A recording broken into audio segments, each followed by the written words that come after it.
আচ্ছা, আমাদের পায়ের নিচে যে একটা আস্ত দুনিয়া আছে সেটা নিয়ে কি কখনো ভাবা হয়েছে? আজ আমরা ঠিক সেখানেই ডুব দেব। দেখব পাথর, মাটি আর জলের এক দারুণ গল্প। ধরুন, রাস্তা দিয়ে হাঁটতে হাঁটতে ছোট্ট একটা পাথর তুলে নিলেন। কখনো কি মনে হয়েছে, আরে এই সাধারণ দেখতে পাথরটা আসলে এলো কোত্থেকে? এর নিজের গল্পটা কি? প্রশ্নটা খুব সহজ, তাই না?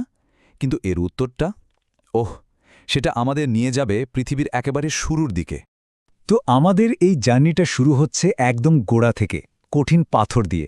চলুন একসাথেই দেখি কিভাবে এই শক্ত পাথরটা ভেঙে ভেঙে নরম মাটি তৈরি হয়, যে মাটির ওপর আমাদের সবার জীবন নির্ভর করে আছে।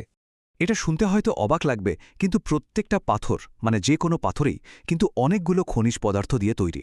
আর আমরা কিন্তু খুব সাধারণ খনিজের কথাই বলছি, যেমন ধরুন আমরা যে নুন খাই বা পেন্সিলের শীষের ভেতরে থাকা গ্রাফাইট। চিন্তা করুন, এই রকম সব সাধারণ জিনিসপত্র মিলেই কিন্তু আমাদের এই গ্রহের শক্ত বাইরের খোলসটা তৈরি হয়েছে। আচ্ছা, শিলা কি দিয়ে তৈরি সে তো বোঝা গেল। এবার চলুন শিলাদের যে তিনটে প্রধান পরিবার আছে তাদের সাথে পরিচিত হওয়া যাক।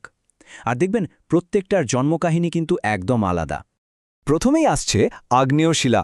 এরা হলো গিয়ে আগুনের সন্তান, মানে গলিত লাভা থেকে তৈরি।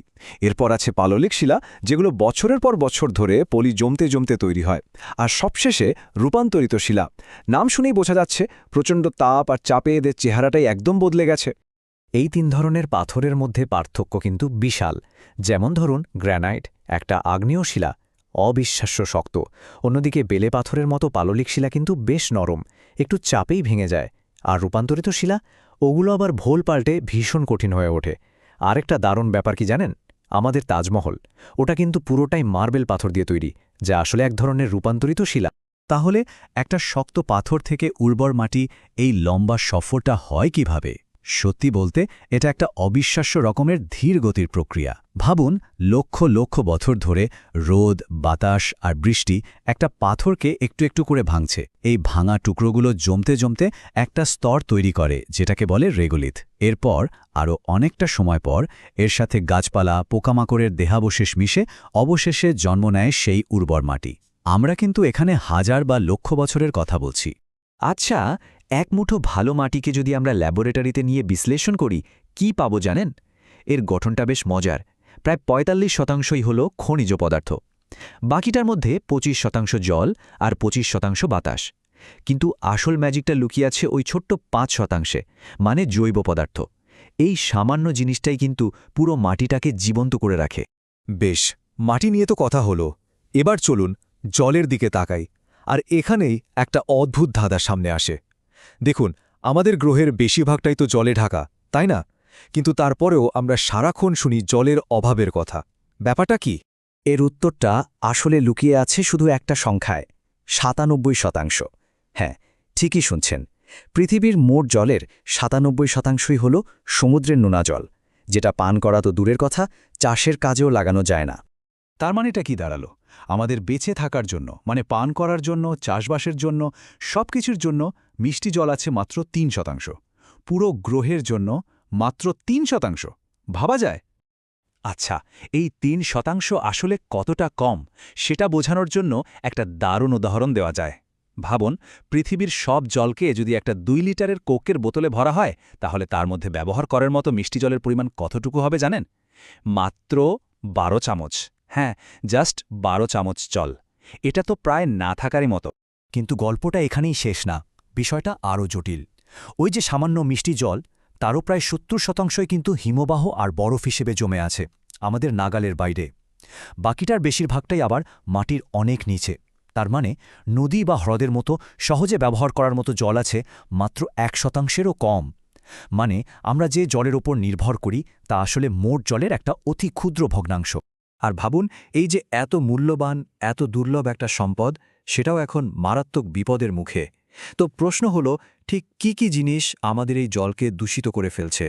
খুব সহজ করে বললে, জলদূষণ মানে হলো যখন জলে এমন সব বাজে জিনিস, যেমন ধরুন বিষাক্ত কেমিক্যাল, জীবাণু বা অন্য ময়লা মিশে যায়, যেটা মানুষ আর অন্য সব জীবজন্তুর জন্য জলটাকে ব্যবহারের অযোগ্য বা বিপজ্জনক করে তোলে। এর পেছনে কারণগুলো কিন্তু আমাদের সবারই কমবেশি চেনা।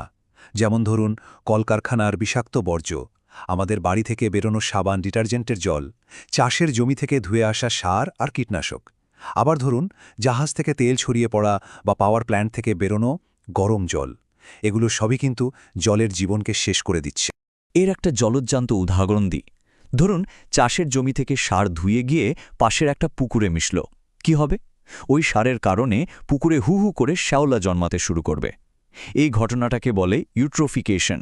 আর এই শ্যাওলার আস্তরণ এত ঘন হয়ে যায় যে তা জলের ভেতর থেকে সব অক্সিজেন শুষে নেয়। ফলাফল, মাছ আর অন্য জলজ প্রাণীরা অক্সিজেনের অভাবে দম বন্ধ হয়ে মারা যায়। এর সাথে আছে আর্সেনিকের মতো একটা ভয়াবহ সমস্যা। যখন মাটির নিচ থেকে খুব বেশি জল তুলে নেওয়া হয়, তখন মাটির স্তরে প্রাকৃতিকভাবে থাকা আর্সেনিক জলের সাথে মিশে যাওয়ার সুযোগ পায়। আর এই জল পান করার ফল যে কি মারাত্মক হতে পারে ভাবা যায় না। চর্মরোগ থেকে শুরু করে ক্যান্সার, এমনকি ব্ল্যাকফুট ডিজিজ নামে একটা ভয়ঙ্কর রোগও হতে পারে, যাতে মানুষের হাত পায়ে পচন ধরে যায়। পরিস্থিতিটা কতটা ভয়াবহ সেটা বোঝানোর জন্য শুধু একটা তথ্যই যথেষ্ট। ওয়ার্ল্ড হেলথ অর্গানাইজেশন বা বিশ্ব স্বাস্থ্য সংস্থা বলছে, দূষিত জল পান করার কারণে যে সব রোগ হয় তাতে প্রতি বছর সারা পৃথিবীতে প্রায় ৩০ লক্ষ শিশু মারা যায়। ৩০ লক্ষ, এটা শুধু একটা সংখ্যা নয়, এটা একটা মর্মান্তিক সত্যি। তো এই সব ভয়াবহ তথ্য জানার পর মনে হতেই পারে, তাহলে কি কিছুই করার নেই? অবশ্যই আছে। চলুন দেখি এই দূষণ থামানোর জন্য কি করা যেতে পারে। দেখুন, বড় সমস্যার জন্য বড় সমাধান দরকার। যেমন কলকারখানা আর শহরের নোংরা জল শোধন করে তারপর নদীতে ফেলা, চাষের কাজে রাসায়নিক সার আর কীটনাশকের ব্যবহার কমানো, পাওয়ার প্ল্যান্টের গরম জল ঠান্ডা করে তারপর ছাড়া, আর সবচেয়ে জরুরি হল নদী নালা খালে বিলে সরাসরি ময়লা ফেলাটা পুরোপুরি বন্ধ করা। আর বড় উদ্যোগের পাশাপাশি আমরা নিজেরাও কিন্তু অনেক কিছু করতে পারি। খুব ছোট ছোট পদক্ষেপ, যেমন কাজ না থাকলে জলের কলটা বন্ধ রাখা, পরিবেশের জন্য ভালো এমন সাবান বা ডিটারজেন্ট ব্যবহার করা, আর যেখানে সেখানে ময়লা না ফেলে ঠিক জায়গায় ফেলা। আরেকটা দারুণ কাজ হলো জলাশয়ের আশেপাশে গাছ লাগানো, কারণ গাছ কিন্তু প্রাকৃতিক ফিল্টারের মতো কাজ করে, দূষণ আটকাতে পারে। এতক্ষণে আমরা এটা পরিষ্কার বুঝতে পারলাম যে আমাদের মাটি আর জল কতটা দামি, আর তারা একে অপরের সাথে কতটা জড়িয়ে আছে। তাই শেষ করার আগে একটাই প্রশ্ন রেখে যেতে চাই, এই অমূল্য সম্পদ দুটোকে বাঁচানোর জন্য আমরা সবাই মিলে আজ থেকেই কোনো একটা ছোট পদক্ষেপ নিতে পারি। Thanks for watching. Don't forget to like and subscribe to Animated Shikha for more videos.